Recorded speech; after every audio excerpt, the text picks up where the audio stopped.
आते हैं बड़ी खबर की और रूस से जरा बड़ी खबर आ रही है, यूक्रेन की खबर आ रही है और क्या कुछ चल रहा है आपको फटाफट से बताते हैं, क्योंकि अभी तक एक बड़ी खबर जो यूक्रेन से इस वक्त सामने आ रही है वो ये आ रही है कि यूक्रेन के न्यूक्लियर पावर प्लांट के अंदर बहुत जबरदस्त आग लग चुकी है और आग लगने के बाद सूरत-ए-हाल इंतहाई तशवीशनाक बताई जा रही है। नाज़रीन, आपको बताते चले कि आज रूस और यूक्रेन के दरमियान आज जंग का 9वां दिन यानी कि 9वें रोज में दाखिल हो चुका है रूस और यूक्रेन। ये तस्वीरें जो आप देख सकते हैं कि न्यूक्लियर पावर प्लांट पर किस तरह से बम गिराया गया है रूस की जानिब से, तबाह हो गए। इस हमले के दौरान ये पावर प्लांट ही पूरी तरह से तबाह हुआ है। ये ताजा तस्वीरें आप देख सकते हैं। आज 9वां रोज है, लगातार लड़ाई जारी है। कई शहरों पर भी रूस की जानिब से कब्जा करने का दावा किया गया। कल ही एक शहर खुरासान के शहर पर कब्जा किया गया है और आज भी माना जाता है कि एक शहर पर कब्जा किया गया है, कब्जा करने का दावा किया गया है।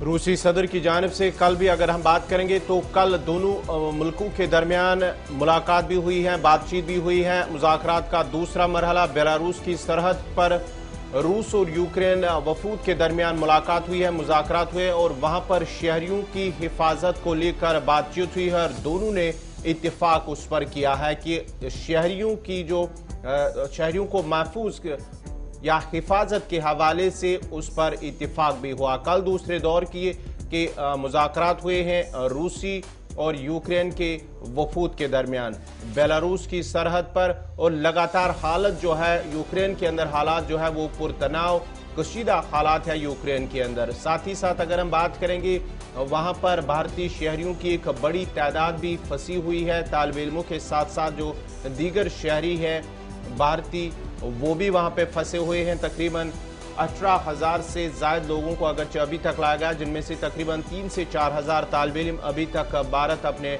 वतन जो है वापस पहुंचे हैं। उसके साथ साथ ही कल वजारत खारजा के तर्जुमान की जानिब से जब प्रेस ब्रीफिंग दी गई है तो कहा गया है कि तकरीबन 15,000 के लोग जो है वो महफूज मकामात की ओर थोड़ी देर पहले हैं। जी ऑपरेशन गंगा की एक और तस्वीर सरकार की तरफ से रिलीज कर दी गई है और कहा गया कि 3 इंडियन एयरफोर्स C-17 एयरक्राफ्ट जो है वो वापस आए हैं और थोड़ी देर पहले हिंडन एयर बेस पर उन्होंने लैंड किया है और हिंडन एयर बेस पर आने के साथ ही यूक्रेन से कमोबेश 630 भारतीयों को वापस लाया गया है। रोमानिया हंगरी से, रोमानिया और हंगरी के बॉर्डर से 630 लोगों को वापस लाया गया है। इंडियन एयरफोर्स ने थोड़ी देर पहले इस बात की जानकारी दे दी है। लेकिन बड़ी खबर यह है कि जनाब यूक्रेन के अंदर न्यूक्लियर पावर प्लांट में आग लगी है और ये न्यूक्लियर पावर प्लांट में आग लगने का मतलब बहुत खतरनाक मामला है, यानी कई किलोमीटर को आपको सेफ जोन में रखना होगा। और अब रूस की तरफ से भी वजीर जो बात सामने आ रही है कि प्रेसिडेंट जो है यूएस के प्रेसिडेंट जो बाइडेन ने बयान जारी करते हुए रूस से अपील की है कि वो इमरजेंसी रिस्पॉन्ड करने के लिए इजाजत दे, रिस्पॉन्डर्स के लिए, यानी यूक्रेन न्यूक्लियर साइट तक जाया जाए और वहां पर रेस्क्यू ऑपरेशन को चलाया जाए। इसके लिए बड़ी बात जो है बात कही है इस वक्त की जो बाइडेन इंतजामिया ने। और तस्वीरें आपके सामने दोनों है जी, जहां न्यूक्लियर साइट पर जो था आग लगी थी और उसके साथ साथ वो तस्वीर भी आपके सामने है जो भारतीयों को घर वापस लाया जा रहा है। सीधे रहमत कलीम के पास चलते हैं जी, जो इस वक्त हमारे साथ है। रहमत, बहुत शुक्रिया ज्वाइन करने के लिए। ताजा तरीन अपडेट पहले जरा ये बताइएगा, ये जो रूसी ट्रूपर्स की तरफ से फायरिंग की गई है और उस नतीजे में न्यूक्लियर पावर प्लांट में बहुत ज्यादा आग लगी है,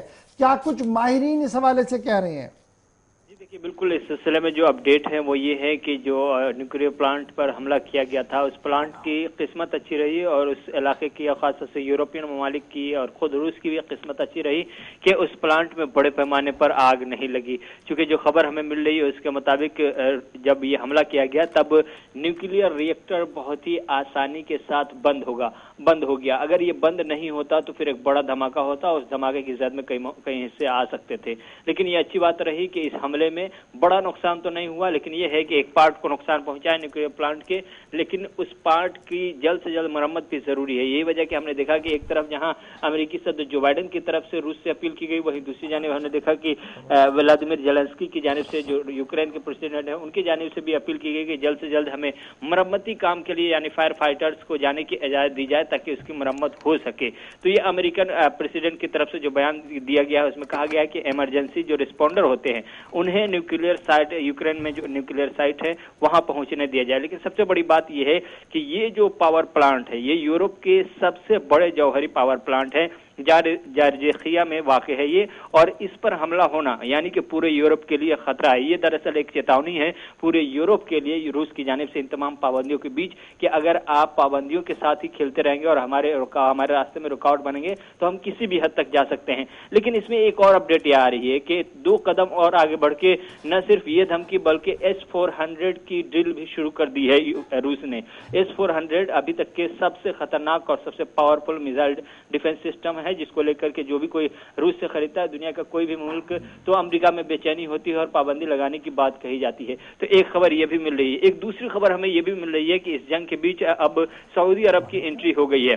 सऊदी अरब के जो वली अहद है शहजादा मोहम्मद बिन सलमान, उन्होंने मॉस्को और कीव के दरमियान सालसी की पेशकश की है। उन्होंने कहा है कि हम बातचीत करने के लिए तैयार हैं, दरमियान में सालसी का रोल अदा करने के लिए तैयार हैं। दोनों मुल्क को चाहिए कि बातचीत के जरिए ही मसले का हल किया जाए। जौहरी तवाई एजेंसी ने कहा है कि वो यूरोप समेत यूक्रेन के सबसे अहम जौहरी प्लांट पर रूसी हमले के इत्तलात के पेश नजर यूक्रेनी हुकाम के साथ राब्ते में है। जो भी जरूरियात होंगी मरम्मती काम के लिए और प्रिवेंशन के लिए वो हम करने के लिए तैयार हैं। रूस के साथ भी इसके लिए राब्ते में है और साथ ही साथ हम यूक्रेन के साथ भी राब्ते में हैं। तो जो ताजा